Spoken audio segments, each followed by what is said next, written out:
Սահմանադրական դատարանի դատավորներն ու ընտրությունների արդյունքների վիճարկման քննության մասնակիցներն ավելի քան 5 ժամ փակվել են բարձր դատարանի նիստերի դահլիճում։ Ուրբաթ գիշերվանից ընտրական վեճի քննությունը դեռ փակ է դարձրել Սահմանադրական դատարանը։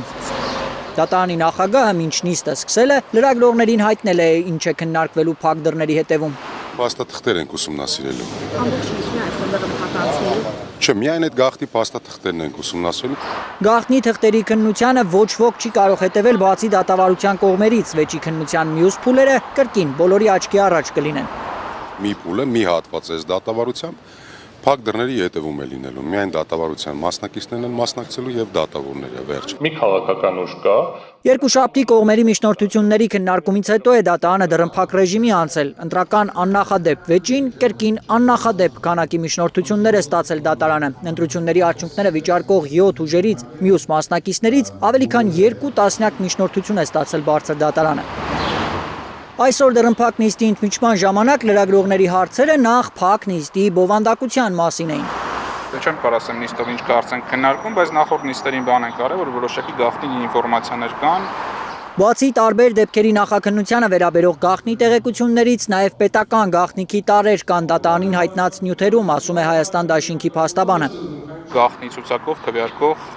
ընտրողների հիմնականում ծառայողների վերաբերյալ խնդիրը ավելի շատ դետալներ չեմ կարող ասել։ Այսպես կոչված գաղտնի ցուցակների մասին տեղեկությունների պարզաբանումը կարևոր է ընտրական վեճի համար, որովհետև ըստ Հայաստան դաշինքի ներկայացուցիչ Հովհաննես Խուդոյանի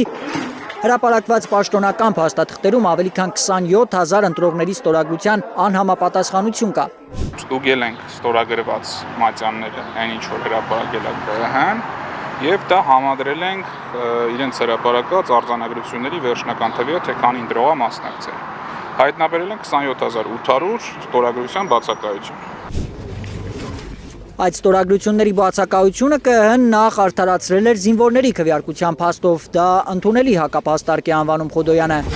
բայց հիշեցնում է նախ 17000 ընտրողի գաղտնիության պահպանման մասին էր խոսում պատասխանատու մարմինը։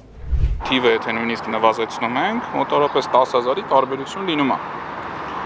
Այս թիվը պարզաբանենք։ Այնուհետև իրենք պարզաբանել են, որ չէ, դուք լավ չեք հաշվել, մենք հաշվել ենք ամեն ինչ նորմալ է։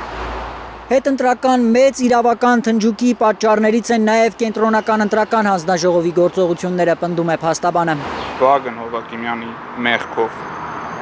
տեղամասում տեղի ունեցել խախտումներ, ինչ եմ ասում իր մեղքով, որովհետև խնդիրը բարձրացանվել է հասել է իրեն, ինքը դա ընդունել է, ու այդ խնդիրը շարունակել է գոյություն ունենալ, չի կարգավորվել, դա ուղղակիորեն իր մեղավորությունն է։ Այսինքն ինքը այդ տեղամասում ընտրությունները փչացրել է, ու հետո ինքը այդ տեղամասի ընտրությունները անվավեր ճանաչելու արդյունքում մի ամբողջ կուսակցության զրկել է խորհրդանում ներկայացված լինելու հնարավորությունից։ Փակ քննարկման մի դրվագն էլ ԲՀԿ նախընտրական ցուցակի երկրորդ համարը Անդրանիկ Թևանյանի քրեական գործին է վերաբերում։ Բարգավաճ Հայաստանի ներկայացուցիչները պահանջել են խոսել Թևանյանին առաջադրված մեղադրանքի մասին, հստակեցնելու պետական գաղտնիքի տարրեր կան Թևանյանի գործում, թե ոչ։ Ալբերտ Սերոբյան, Հայկ Ավանեսյան, Հենրիկ Համազասպյան, Գագիկ Տեր-Ղազարյան, Հայլուր։